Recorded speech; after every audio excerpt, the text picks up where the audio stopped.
ഹരി ഓം. ഗജാനനം ഭൂതഗണാതിസേവിതം കവിത്വജംബൂബലസാരഭക്ഷിതം ഉമാസുതം ശോകവിനാശകാരണം നമാമി വിഘ്നേശ്വരപാദപങ്കജം.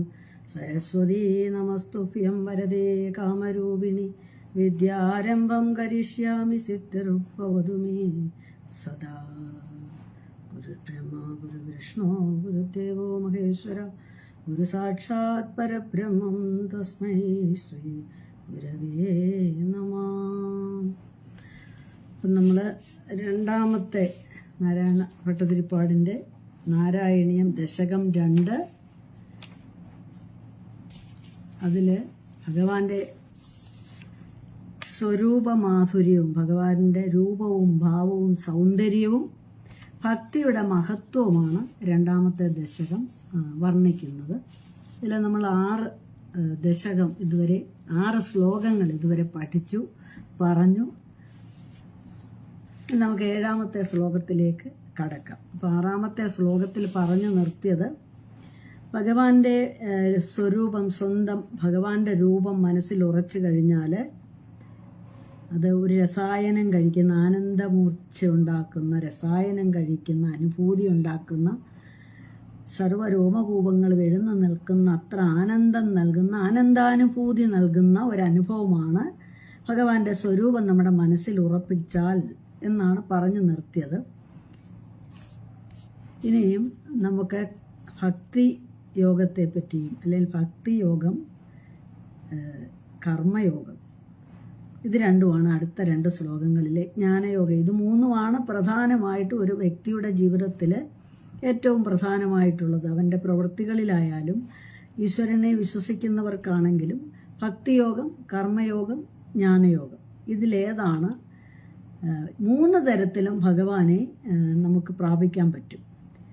ഈശ്വരനെ പ്രാപിക്കാൻ, ഈശ്വര സാക്ഷാത്കാരം ലഭിക്കാനായിട്ട് ഭക്തിയോഗമുണ്ട്, കർമ്മയോഗമുണ്ട്, ജ്ഞാനയോഗമുണ്ട്. കർമ്മയോഗത്തിൽ സഞ്ചരിക്കുന്നവർ ആ വഴി അതിന് ഒരുപാട് കാലമെടുക്കും. അതായത് ഫലം ഇച്ഛിക്കാതെ കർമ്മം ചെയ്യുക എന്ന് പറയുന്നത് മനുഷ്യരായിട്ട് ജനിച്ചവർക്ക് സാധ്യമേ അല്ല. അപ്പോൾ വളരെ കാലമെടുക്കും, വളരെ വർഷങ്ങളെടുക്കും, നീണ്ട കാലയളവെടുക്കും. അതായത് കർമ്മത്തിലൂടെ ഭഗവാനെ പ്രാപിക്കുക, അല്ലെങ്കിൽ ഭക്തി കിട്ടുക, അല്ലെങ്കിൽ ഈശ്വര സാക്ഷാത്കാരം നേടുക, ഭഗവാനിലുള്ള ഭക്തി കൊണ്ടുള്ള ലക്ഷ്യങ്ങൾ പൂർത്തിയാക്കുക എന്ന് പറയുന്നത് കർമ്മയോഗത്തിലൂടെ എളുപ്പമല്ല. അവനവൻ്റെ കർമ്മം ലഭിച്ചത് ഏതാണോ അത് ചെയ്തുകൊള്ളുക. അതായത് കർമ്മം ചെയ്യണമെങ്കിൽ കുറേ കാര്യങ്ങളുണ്ട്. അതിൻ്റെ ഫലം ഇച്ഛിക്കാതെ കർമ്മം ചെയ്യണം, ശാസ്ത്രവിധിപ്രകാരം കർമ്മം ചെയ്യണം, സ്വധർമ്മം ആചരിക്കണം, അങ്ങനെ കുറേ കാര്യങ്ങളുണ്ട്.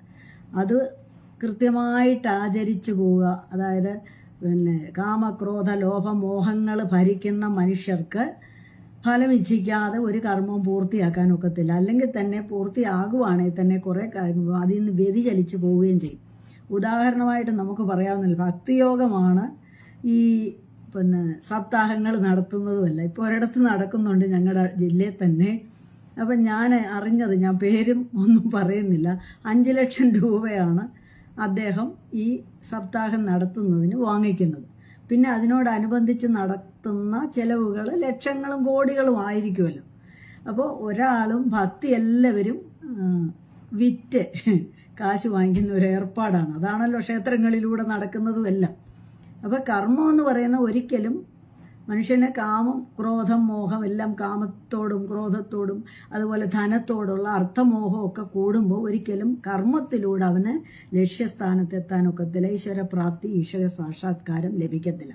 അതിന് കാലങ്ങളെടുക്കും. ആ കാലങ്ങളെടുക്കുമെന്ന് പറഞ്ഞാൽ അത് വ്യതിചലിച്ചു പോകും. സ്വാർത്ഥമോഹങ്ങൾ കൊണ്ടും പണമോഹങ്ങൾ കൊണ്ടും മറ്റു പല മോഹങ്ങളും കാമനകളും ഒക്കെ വരുമ്പോൾ ആ കർമ്മത്തിലൂടെ ഭക്തിയിലെത്താനൊക്കത്തില്ല, ഈശ്വരനിലെത്താനൊക്കത്തില്ല.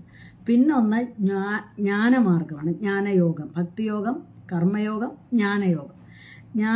ഞാൻ സിമ്പിളായിട്ട്, ഞാൻ വലിയ ജ്ഞാനിയൊന്നുമല്ല, എനിക്കറിയാവുന്ന കാര്യങ്ങൾ, ഞാൻ മനസ്സിലാക്കിയെടുത്ത കാര്യങ്ങൾ ലളിതമായിട്ട് ഞാൻ പറയുന്നു എന്നുള്ളതേ ഉള്ളൂ. ജ്ഞാനയോഗം എന്ന് പറയുന്നത് ഇതെല്ലാം ഭഗവത്ഗീത പറയുന്നുണ്ട് കേട്ടോ. ഭാഗവതത്തിലുണ്ട്, ഭഗവത്ഗീതയിലുണ്ട്. അതായത് ജ്ഞാനയോഗം എന്ന് പറയുമ്പം നമുക്ക് എന്തെല്ലാം നമ്മുടെ എണ്ണിയാലൊടുങ്ങാത്ത സാഗരം പോലെ കിടക്കുന്നതാണ്. ഹിന്ദു ധർമ്മത്തെ, ഹിന്ദു സംസ്കാരത്തെ, ഹിന്ദുവിൻ്റെ ആചാരത്തെ ഒക്കെ വർണ്ണിക്കുന്ന സത്യം അറിയാനും തത്വം അറിയാനും ഈശ്വരനെ അറിയാനും ഒക്കെ ഉള്ള മാർഗങ്ങളായിട്ടുള്ള ഗ്രന്ഥങ്ങളെന്ന് പറയുന്നതും ഒരുപാടെണ്ണമാണ്. ഉപനിഷത്തുകളുണ്ട്, പുരാണങ്ങളുണ്ട്, ഇതിഹാസങ്ങളുണ്ട്. ഇതെല്ലാം വായിച്ചെടുത്ത് വേദം ഏറ്റവും പ്രധാനം. അടിസ്ഥാന ഗ്രന്ഥം എന്ന് പറയുന്ന ഗ്രന്ഥമല്ല, ഗ്രന്ഥമായിട്ട് മാറിയെന്നുള്ളതേ ഉള്ളൂ വേദം. ഇതെല്ലാം വായിച്ച് പഠിച്ച് ജ്ഞാനം നേടിയിട്ട് ഭഗവാന്റെ സാക്ഷാത്കാരം ലഭിക്കും, അല്ലെങ്കിൽ ഭഗവാനിലെത്തും, അല്ലെ ഉത്തമ ഒരു വ്യക്തിയായിട്ട് മാറും. അതും എളുപ്പമല്ല. കാരണം ഉപനിഷത്തുകളൊക്കെ പഠിച്ചെടുക്കുക എന്ന് പറയുന്നത് ഭയങ്കര പ്രയാസമുള്ള കാര്യം. വേദങ്ങളാണെ അതിനെക്കാട്ടി പ്രയാസം. അപ്പോൾ ജ്ഞാനത്തിലൂടെ, പിന്നെ അതിലൂടെ ഈശ്വര സാക്ഷാത്കാരം നേടിയവരാണ് നമ്മുടെ യോഗികളും മഹർഷിമാരും മുനിമാരുമെല്ലാം. അവർ സർവ്വതും ത്യജിച്ച് അതിനു വേണ്ടി മാത്രം ജന്മമെടുത്തവരാ. സാധാരണക്കാരനെ സംബന്ധിച്ച് അത് സാധിക്കത്തില്ല.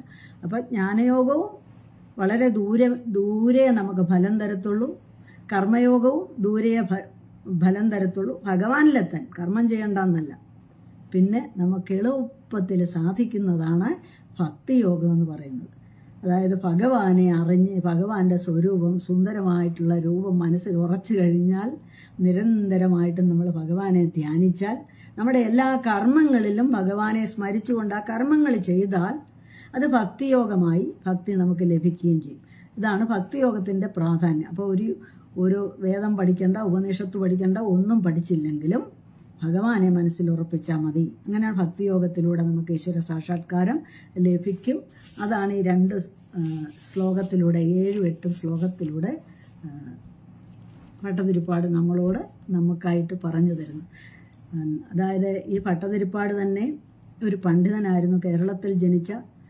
അദ്ദേഹത്തിൻ്റെ കർമ്മം എന്ന് പറഞ്ഞാൽ കാവ്യം നിർമ്മിക്കുക, ഭഗവാനെ പറ്റിയുള്ള കാവ്യങ്ങൾ നിർമ്മിച്ച് അത് തന്നെ ഒരു കർമ്മമായിരുന്നു. ആ കർമ്മത്തിലൂടെ തന്നെ ഭഗവാനിലെത്താൻ അതിനേക്കാട്ടിൽ എളുപ്പ മാർഗമാണ് ഭട്ടതിരിപ്പാട് നമ്മളോട് പറഞ്ഞത്. അപ്പോൾ അത് നമുക്ക് 7-ാമത്തെ ശ്ലോകം നോക്കാം. അപ്പോൾ എല്ലാവർക്കും നമസ്കാരം. ആരെങ്കിലും വിട്ടുപോയെങ്കിൽ ക്ഷമിക്കുക. വത്സല, സുമാദേവി, സൂരജ്, കോടൻ വിളയിൽ, വെൽക്കം എല്ലാവർക്കും. നമസ്കാരം എല്ലാവർക്കും. സ്നേഹത്തോടെ ഭഗവാന്റെ അനുഗ്രഹം എല്ലാവർക്കും ഉണ്ടാവട്ടെ. എൻ്റെ ഈ എളിയ വാക്കുകൾ കേൾക്കാനായിട്ട് നിങ്ങൾ ഇവിടെ എത്തിയതിൽ എനിക്ക് ഭയങ്കര സന്തോഷമുണ്ട്. എല്ലാവർക്കും ഗുരുവായൂരപ്പൻ്റെ അനുഗ്രഹം ഉണ്ടാവട്ടെ. അപ്പോൾ നമുക്ക് 7ലേക്ക് കടക്കാം.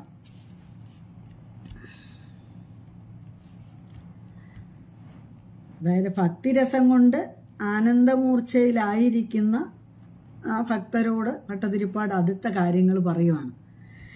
ഏവം ഭൂതദയാഹി ഭക്ത്യഭിഹിതോ യോഗസ്സ യോഗദ്വയാത് കർമ്മജ്ഞാനമയാത് ഫൃശോത്തമതരോ യോഗീശ്വരൈർഗീയതേ സൗന്ദര്യൈകരസാത്മകേ ത്വൈകലു പ്രേമപ്രകാശാത്മിക ഭക്തിർനിശ്രമമേവ വിശ്വപുരുഷയിൽ ലഭ്യാരമാവല്ലഭ.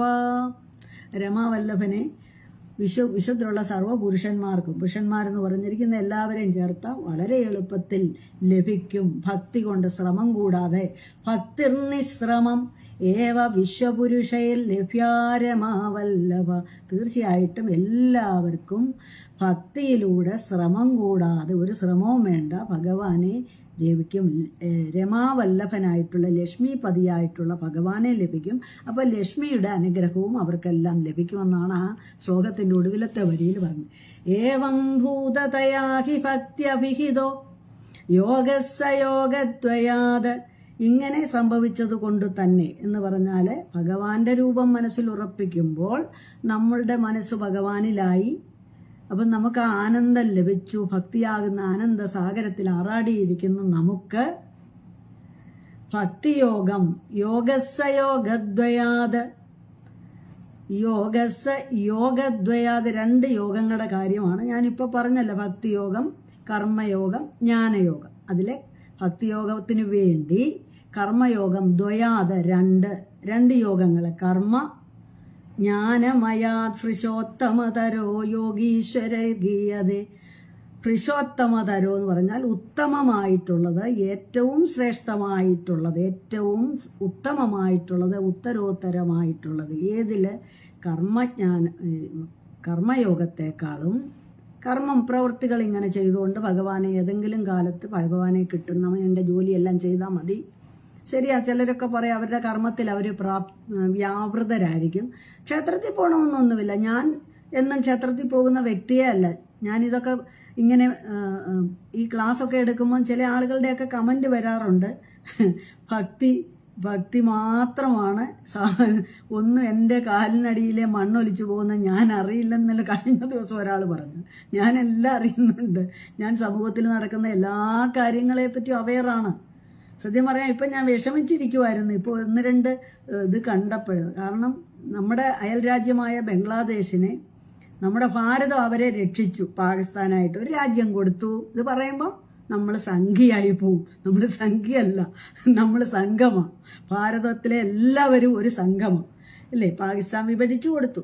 അന്ന് ജീവൻ നഷ്ടപ്പെട്ടവരും വസ്തുവകൾ നഷ്ടപ്പെട്ടവരുമായ കോടിക്കണക്കിന് ആളുകൾ. അത് കഴിഞ്ഞ് കുറച്ച് ഹിന്ദുക്കളുണ്ടായിരുന്നു. അവരുടെ ഗതി ഇപ്പം എന്താണെന്ന് അറിയാമല്ലോ. അത് ആരെങ്കിലും ആയിക്കോട്ടെ, ഹിന്ദുക്കളായിക്കോട്ടെ, ക്രിസ്ത്യാനി ആയിക്കോട്ടെ, മുസ്ലിം ആയിക്കോട്ടെ. ഇപ്പം ബംഗ്ലാദേശ് ഇപ്പോൾ അവിടെ ഒരാളെ പച്ചയ്ക്ക് കത്തിച്ചു പോകുന്നു. ആർക്കും ഒരു വിഷമവുമില്ല. മൈലുകളോളം അപ്പുറത്ത് പാലസ്തീനിലെ കാര്യം അവിടെ നടക്കുന്നുണ്ടെങ്കിൽ അത് തെറ്റ് തന്നെയാണ്. പക്ഷേ ഇവിടുത്തെ കാര്യം ഒരുത്തർക്കും പറയാൻ ഒരു അഭിപ്രായവുമില്ല. ആ കുടുംബത്തെ ഓർത്തിട്ടാണ് എനിക്ക് വിഷമം തോന്നിയത്. ഏതൊരു മനുഷ്യനും വിഷമം തോന്നും. അവരുടെ കണ്ണിന് മുന്നിൽ അവർ കാണുകയായിരുന്നു. അപ്പം നമ്മൾ ഭക്തിയുടെ കാര്യം പറയുമ്പം മറ്റു ലോകത്തിലെ കാര്യങ്ങളൊന്നും മറന്നിട്ടല്ല പറയുന്നത്. നമ്മൾ വ്യക്തികൾക്ക് കുടുംബത്തിൽ ഐശ്വര്യം ഉണ്ടാകാനും ആത്മവിശ്വാസം ഉണ്ടാകാനും മുന്നോട്ട് നയിക്കാനും ഈ ഭക്തിയും കൊണ്ടിരുന്നിട്ടേ അധർമ്മത്തെ എതിർക്കാതിരിക്കാൻ ആരും പറഞ്ഞിട്ടില്ല. അത് തന്നെ ഞാൻ കഴിഞ്ഞ പ്രാവശ്യവും പറഞ്ഞു. ഭഗവാൻ എന്തോ അർജുനനോട് പറഞ്ഞേ, നീ എഴുന്നേക്ക്, അധർമ്മികളെ വകവരുത്തുക, ധർമ്മം പുനഃസ്ഥാപിക്കാനാ ഭഗവാൻ പറഞ്ഞു. അല്ലാതെ ഭഗവാൻ പറഞ്ഞില്ല നീ അവിടെ പോയി നാമം ജപിച്ചോ പൊക്കോന്ന് പറഞ്ഞില്ല. അവിടെ തളർന്നിരുന്ന് ഗുരുകാരണവന്മാരെ കണ്ടിട്ട്, പിതാമഹനെ കണ്ടിട്ട്, ദ്രോണാചാര്യനെ കണ്ടിട്ട്, കുടുംബത്തിലുള്ളവരെയും ബന്ധുക്കളെ എല്ലാം കണ്ട് തളർന്നിരുന്ന അർജുനനോട് ഭഗവാൻ പറഞ്ഞത് നീ വീട്ടിൽ പോയിരുന്നോളാനല്ല പറഞ്ഞത്, സന്യസിക്കാനും പറഞ്ഞിട്ടില്ല. അപ്പം ഞാനും ഈ ഭക്തിയുടെ കാര്യം പറയുമ്പോഴും ഭക്തി നമുക്ക് സ്വയം ഉയരാനും ശ്രീകൃഷ്ണ ഭഗവാൻ ഗീതയിലൂടെ ഉപദേശിച്ചു തന്ന കാര്യങ്ങൾ, ഭഗവാന്റെ ജീവിതത്തിലൂടെ ഉപദേശിച്ചു തന്ന കാര്യങ്ങൾ നമ്മുടെ സ്വന്തം ജീവിതത്തിൽ പകർത്തി അധർമ്മത്തെ എതിർക്കാനാണ് ഭഗവാൻ പറഞ്ഞു. അത് തന്നെ ഞാനും പറയുന്നത്. ഭക്തി അത് നമ്മുടെ മനസ്സന്തോഷത്തിന് ഭഗവാനെ മനസ്സിൽ ഉറപ്പിച്ചുകൊണ്ട് ധർമ്മത്തിനും അധർമ്മത്തിനും നമ്മൾ എപ്പോഴും എതിരായിരിക്കണം. അധർമ്മത്തെ ഒന്ന് ചൂണ്ടിക്കാണിക്കാനെങ്കിലും ഒരു വിരലെങ്കിലും നമ്മൾ അതിന് വേണ്ടി മെനക്കെടുത്താൻ നമ്മൾ തയ്യാറാകണം. അല്ല ഭക്തി 2 നേരം അമ്പലത്തിൽ പോയി 4 നേരം അമ്പലത്തിൽ പോയി ഭഗവാനെ എൻ്റെ കൃഷ്ണ എൻ്റെ ഗുരുവായൂരപ്പ എൻ്റെ കാര്യമെല്ലാം സാധിച്ചു തരണേ എന്ന് ഞാൻ എങ്ങും പറഞ്ഞിട്ടില്ല. പറഞ്ഞു വന്നപ്പോൾ പറഞ്ഞു പോയതാണ് കേട്ടോ. അപ്പോൾ ഭഗവാനെ പ്രാപിക്കാൻ, ഭഗവാനെ അറിയാൻ വേണ്ടിയിട്ടാണ് ഞാൻ ഈ നാരായണീയം പഠിക്കാൻ ഒരുങ്ങിയതും നിങ്ങൾക്ക് പറഞ്ഞു തരാൻ ശ്രമിക്കുന്നതും. അതായത് കർമ്മയോഗത്തെക്കാട്ടിലും ജ്ഞാനയോഗത്തെക്കാട്ടിലും ഇപ്പം ഷിജിമോള്, എല്ലാവരും സുരേന്ദ്രൻ, തുഷാറാം, എല്ലാവർക്കും സ്വാഗതം. കർമ്മയോഗവും ഭക്തിയോഗമാണ് കർമ്മയോഗത്തെക്കാളും ജ്ഞാനയോഗം. കർമ്മയോഗം എന്ന് പറഞ്ഞാൽ കർമ്മങ്ങളിലൂടെ ഭഗവാനിലെത്തും. ജ്ഞാനയോഗം എന്ന് പറഞ്ഞാൽ എല്ലാം വേദം പഠിച്ച് ഉപനിഷത്ത് പഠിച്ച് മറ്റു കാര്യങ്ങളെല്ലാം പഠിച്ച് അങ്ങനെ ഭഗവാനിലെത്തുക. അതിനേക്കാളൊക്കെ എളുപ്പം ഭഗവാനിലെത്തുക എന്ന് പറഞ്ഞാൽ ഭഗവാൻ പറഞ്ഞിരിക്കുന്ന കാര്യങ്ങൾക്കനുസരിച്ച് നമുക്ക് തന്നിരിക്കുന്ന പുണ്യമായ ജന്മം അത് ഫലപ്രദമായിട്ട് ജീവിക്കുക എന്നുള്ളതാണ്. നമ്മുടെ കർമ്മങ്ങളെല്ലാം നിർവഹിച്ച്, അല്ലാതെ എപ്പോഴും നാരായണ നാരായണ എന്ന് പറഞ്ഞുകൊണ്ടിരിക്കണമെന്നല്ല ഞാൻ പറഞ്ഞത്. എപ്പോഴും നാരായണൻ മനസ്സിലുണ്ടാവുകയും നമ്മുടെ കർമ്മത്തിനത് വെളിച്ചമേകാനും നമ്മുടെ വഴി തിട്ടപ്പെട്ടു വരാനും നമ്മൾ ഉറച്ച കാൽവെപ്പുകളോടെ മുന്നോട്ട് പോകാനും അങ്ങനെ ജീവിതം ഫലപ്രദമാക്കാൻ ഭക്തി തീർച്ചയായിട്ടും സഹായിക്കും. കാരണം നമുക്ക് ഏതൊരു പ്രതിസന്ധി ഘട്ടത്തിലും നമ്മളെ രമണി കെയർ സ്വാഗതം, നമ്മളെ മുന്നോട്ട് നയിക്കാൻ ഭക്തി നമ്മളെ സഹായിക്കുമെന്ന് സ്വന്തം ജീവിതത്തിൽ അനുഭവിച്ചറിഞ്ഞ അനുഭവത്തിന്റെ വെളിച്ചത്തിലല്ലാതെ ഞാൻ ഒരു കാര്യം പോലും പറയാറില്ല ആരോടും. അസത്യമായ ഒരു കാര്യമോ ആരെങ്കിലും പ്രലോഭിപ്പിക്കാനോ പ്രീണിപ്പിക്കാനോ ആരുടെയെങ്കിലും ഇഷ്ടം ലഭിക്കാനോ ഞാൻ ഇന്നുവരെ ഒരു കാര്യവും പബ്ലിക്കിലും പറഞ്ഞിട്ടില്ല, അല്ലാതെയും പറഞ്ഞിട്ടില്ല. എന്ത് കാര്യവും എൻ്റെ അനുഭവത്തിലാണ് പറയുന്നത്. ഞാൻ എൻ്റെ അനുഭവത്തിൽ നമുക്ക് വ്യക്തികളെല്ലാം കുടുംബമുണ്ട്, ബന്ധുക്കളുണ്ട്, സഹോദരങ്ങളുണ്ട്, മക്കളുണ്ട്, കൊച്ചുമക്കളുണ്ട്. അപ്പോൾ ഓരോരോ പ്രയാസഘട്ടങ്ങളിലും വരുമ്പോൾ നമുക്ക് ഭഗവാനെ മുറുക്കെ പിടിച്ചാൽ ഭഗവാൻ അതെല്ലാം മാറ്റിത്തരുമെന്ന് അല്ല, നമുക്കതിനുള്ള മനഃശാന്തി കിട്ടും. നമുക്ക് മാറാനുള്ള ആണ് നമ്മുടെ സമയം ശരിയാണെങ്കിൽ അത് മാറുകയും ചെയ്യും. അപ്പോൾ ഭഗവാനെ അറിയാനാണ് നമ്മൾ നാരായണീയം പഠിക്കുന്നത്. അപ്പോൾ കർമ്മജ്ഞാനമയാത ഭൃഷോത്തമതരോ എന്ന് പറഞ്ഞാൽ യോഗത്തിനേക്കാളിലും ജ്ഞാനയോഗത്തിനേക്കാളിലും ഉത്തമതരം പുരുഷോത്തമതരം ഏറ്റവും ഉത്തമമായിട്ടുള്ളതാണ് ഭക്തിയോഗം. അത് നമുക്ക് സ്വായത്തമാക്കാൻ എളുപ്പമാണെന്നാണ് ഭട്ടതിരിപ്പാട് നമ്മളോട് പറയുന്നത്. ഇത് ആരാ പറഞ്ഞിരിക്കുന്നത്? സാക്ഷി നിർത്തിയാണ് ഭഗവാൻ ഭട്ടതിരിപ്പാട് പറഞ്ഞത്. വ്യാസഭഗവാന്, അതുപോലെ തന്നെ മുനീശ്വരന്മാര്, നാരദര്, അതുപോലെ പൂന്താനം, വില്ലുമങ്ങൻ, അതുപോലെയുള്ള എല്ലാ ശ്രേഷ്ഠരായിട്ടുള്ള യോഗീശ്വരന്മാരെയും ഭഗവാൻ കൃഷ്ണനെ മുന്നേ നിർത്തിയിട്ടാണ് ഭട്ടതിരിപ്പാട് പറയുന്നത്. യോഗീശ്വരർ ഗീയതേ എന്ന് പറഞ്ഞിരിക്കുന്ന യോഗീശ്വരന്മാർ പറഞ്ഞിട്ടുണ്ട്, പാടിയിട്ടുണ്ട്. കർമ്മജ്ഞാനം, കർമ്മം ജ്ഞാനം, ഈ 2 യോഗങ്ങളെക്കാട്ടിലും ശ്രേഷ്ഠമാണ് ഭക്തിയോഗം എന്ന്. ഇനി അടുത്ത വരി, സൗന്ദര്യൈകരസാത്മകേ ത്വയി ഖലു പ്രേമപ്രകാശാത്മികാം. അതായത് സൗന്ദര്യമുള്ള വസ്തുക്കളെ, ഭഗവാനോടുള്ള ആകർഷണത്തെ പറ്റിയാണ് പറയുന്നത്. ഭഗവാന്റെ സൗന്ദര്യം എന്ന് പറയുന്നത് ലോകത്തിലുള്ള സർവ്വസുന്ദര വസ്തുക്കളെക്കാട്ടിലെ ശ്രേഷ്ഠമായിട്ടുള്ളത്, സുന്ദരമായിട്ടുള്ളത് ഭഗവാൻ. സൗന്ദര്യമുള്ള വസ്തുക്കളിലോട്ട് നമ്മളുടെ കണ്ണുകളും മനസ്സും എല്ലാം ആകർഷിക്കപ്പെടും. അത് സ്വാഭാവികമാണ്. ഏതൊരു സുന്ദരമായ വസ്തുക്കളോടും നമുക്ക് ആകർഷണം തോന്നും. അപ്പൊ സൗന്ദര്യൈക രസാത്മകേ ത്വയി ഖലു പ്രേമപ്രകാശ്. അങ്ങയുടെ ശരീരം, അങ്ങയുടെ വപു, അങ്ങയുടെ രൂപം പ്രേമപ്രകാശാത്മിക, പ്രേമ സ്വരൂപനായ ഭഗവാന്റെ രൂപം എല്ലാവർക്കും ആകർഷണം തോന്നുന്നതാണ്. ഭക്തിർനിശ്രമമേവ വിശ്വപുരുഷൈർ ലഭ്യാരമാവല്ലഭ.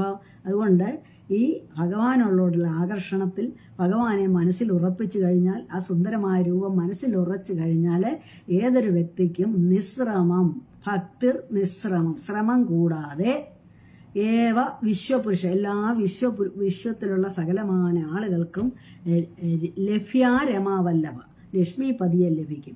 ലക്ഷ്മിപതിയെ ലഭിക്കുമ്പോൾ ലക്ഷ്മി ദേവിയുടെ സർവ്വ ഐശ്വര്യങ്ങളുടെയും ഉറവിടമായ ലക്ഷ്മി ദേവിയുടെ അനുഗ്രഹവും ലഭിക്കും. ഇതാണ് ആ ശ്ലോകത്തിന്റെ ഏകദേശ ആശയം. ഞാൻ ഒന്നും കൂടെ ഒന്ന് ചൊല്ലിയിട്ട് നമുക്ക് അടുത്ത ശ്ലോകത്തിലേക്ക് പോകാം.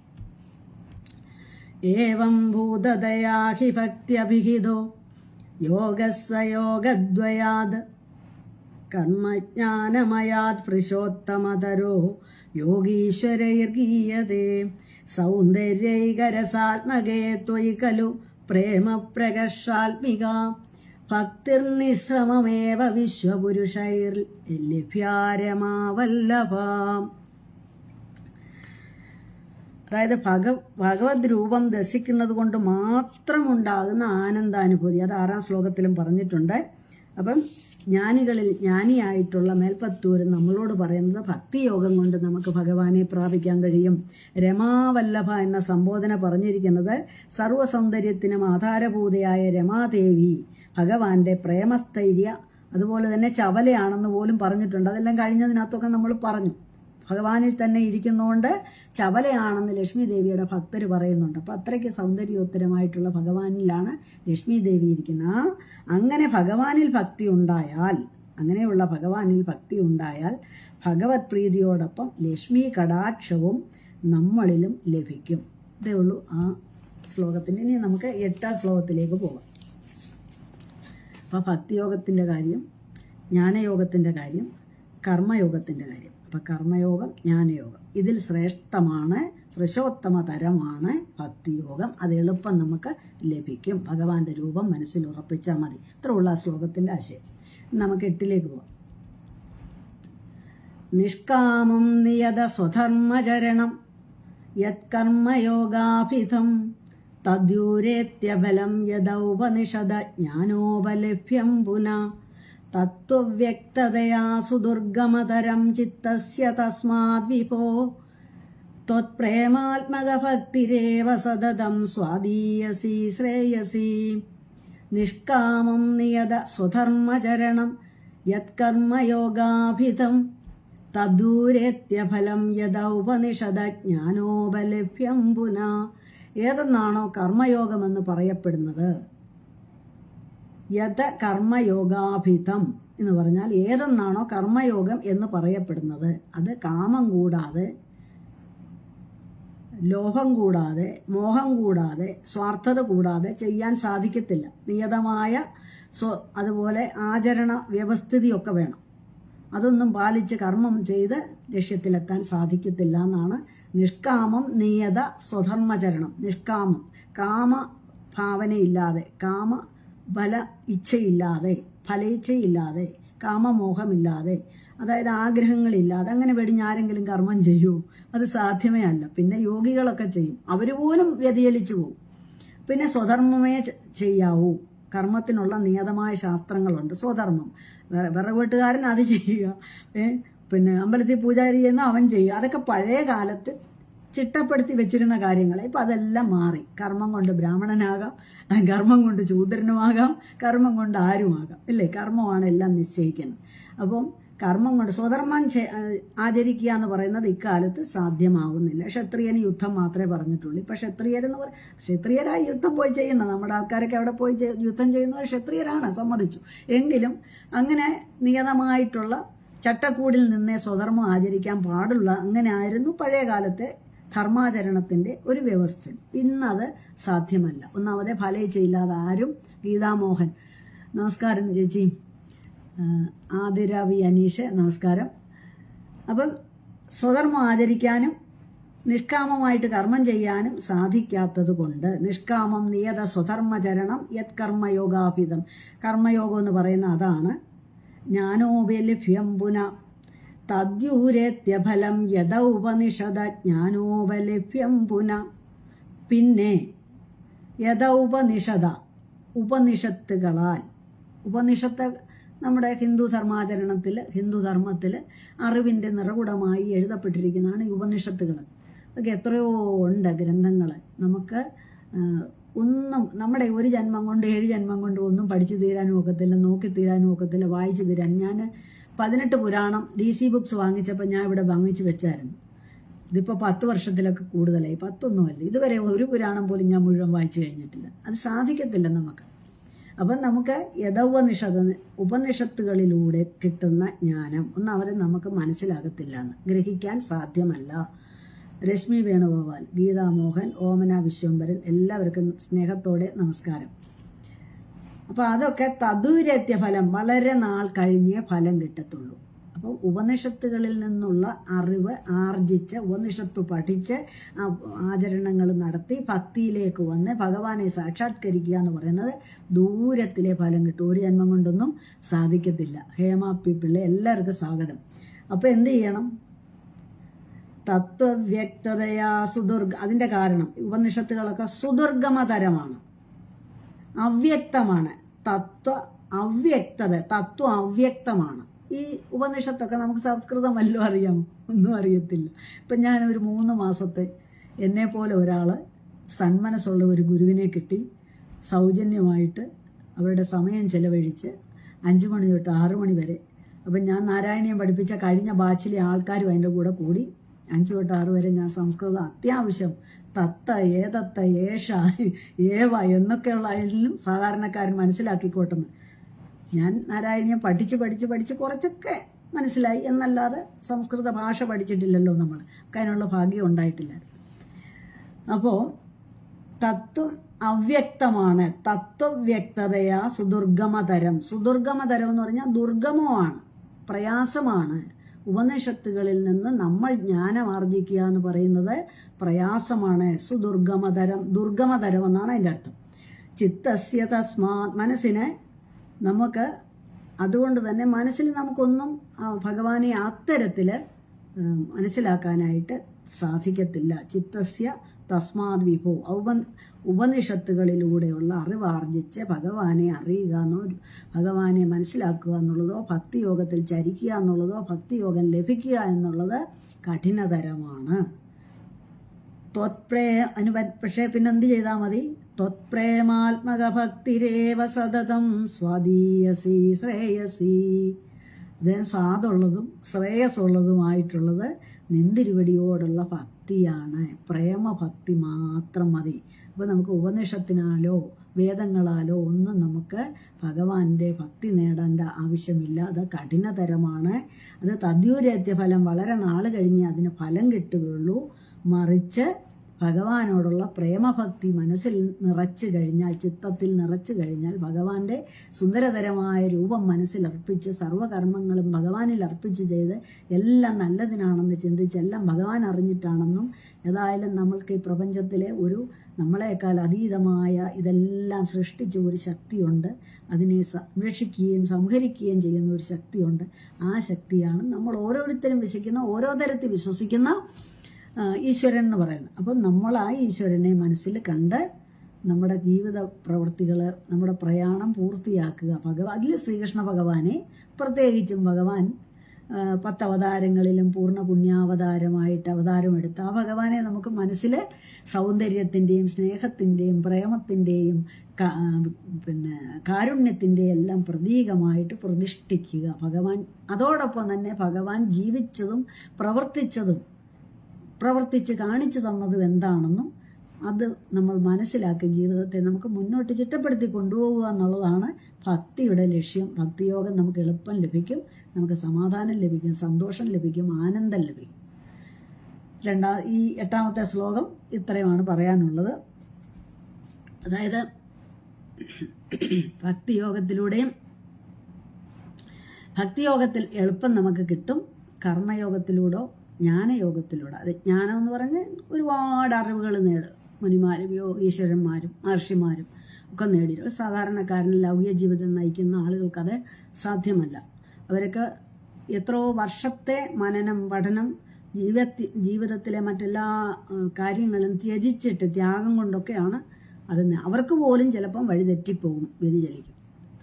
പക്ഷെ നമ്മൾക്ക് ഭക്തിയോഗത്തിൽ പോകുവാണെങ്കിൽ ആ വ്യതിചലനം വരുന്നില്ല. എല്ലാ അവസ്ഥയിലും നമ്മൾ ഭഗവാന്റെ കൂടെ നമുക്ക് നടക്കാനാവും. ഭഗവാന്റെ പാദം നമ്മുടെ മനസ്സിലെപ്പോഴും കാണും, പാദത്തിൽ നമസ്കരിക്കാനാവും. അപ്പോൾ ഭക്തിയോഗത്തിൽ നമുക്ക് പണത്തിൻ്റെ ചിലവില്ല, ഒന്നുമില്ല. ഭഗവാനെ മനസ്സിൽ കണ്ട് പ്രാർത്ഥിച്ചാൽ മതി. ഒരു ചിലവുമില്ല, ഒരു ചിലവും ആക്കുകയും വേണ്ട. ഇനി അത് ഒക്കെ വല്ലവരും കൊണ്ടുപോകത്തേ ഉള്ളൂ ചിലവാക്കിയാൽ. നമുക്കൊന്നുകൂടെ ആ ശ്ലോകം വായിച്ചിട്ട് നമുക്ക് ഇന്നത്തെ ക്ലാസ് ഇവിടെ നിർത്താം. ഒരുപാട് നീട്ടിയാൽ ബോറാകും. ശ്ലോകം 8. നിഷ്കാമം നിയത സ്വധർമ്മചരണം യത്കർമ്മയോഗാഭിധം തദ്യൂരേദ്യഫലം യദൗപനിഷദ ജ്ഞാനോപലിപ്യം പുന തത്വവ്യക്തതയാ സുദുർഗമതരം ചിത്തസ്യ തസ്മാത് വിഭോ ത്വത്പ്രേമാത്മകഭക്തിരേവ സതതം സ്വാദീയസി ശ്രേയസി. ഇപ്പം സ്വാദുള്ളതും ശ്രേയസ് കീർത്തിയുള്ളതുമായിട്ടുള്ള ആ ഭക്തിയോഗം നമുക്ക് ആർജിക്കാൻ വേണ്ടി ഭഗവാനെ മനസ്സിൽ കുടിയിരുത്താമെന്ന് പറഞ്ഞുകൊണ്ട് ഇന്നത്തെ ക്ലാസ് നിർത്താം. പറയാനാണെങ്കിൽ ഇന്ന് 1 മണിക്കൂർ പറഞ്ഞാലും തീരത്തിൽ അത്രയ്ക്കുണ്ട്. അപ്പോൾ എല്ലാവർക്കും ഗുരുവായൂരപ്പൻ്റെ അനുഗ്രഹം ഉണ്ടാവട്ടെ. ചില ആഴ്ചകളിലൊക്കെ ഞാൻ വിചാരിക്കുന്നു നെറ്റൊക്കെ സ്ലോ ആണെങ്കിൽ ഞാൻ ഇതുപോലെ 7 മണിക്കത്തേക്ക് 2 ശ്ലോകം വീതം പറഞ്ഞ് വീഡിയോ ഒക്കെ ഇടാം. അതാകുമ്പോൾ 30 ദിവസം കഴിഞ്ഞാൽ ഇതിനകത്ത് കിടക്കും. അപ്പോൾ എല്ലാവർക്കും ക്ലാസ്സിൽ കേട്ട എല്ലാവർക്കും നമസ്കാരം. എല്ലാവർക്കും ഗുരുവായൂരപ്പൻ്റെ അനുഗ്രഹം ഉണ്ടാകട്ടെ എന്ന് പ്രാർത്ഥിച്ചുകൊണ്ട് വീണ്ടും കാണാം.